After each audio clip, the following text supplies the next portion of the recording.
سلام دوستان، این باغچه سبزی منه.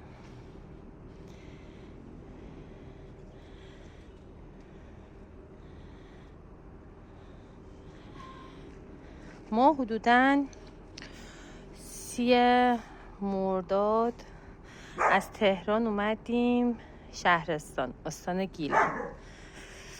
خیلی دوست داشتم زندگی روستایی رو، اومدم اینجا زندگی کردم.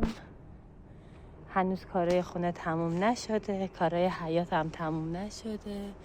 این وضعیت حیات، این جسی خانومه، هنوز یه عالم حیات کار داره. خوشحال میشم همراهیم کنید تا بتونم این خونه رو به خونه رویاهام تبدیل کنم. اینم ریحونای خوشگلمه.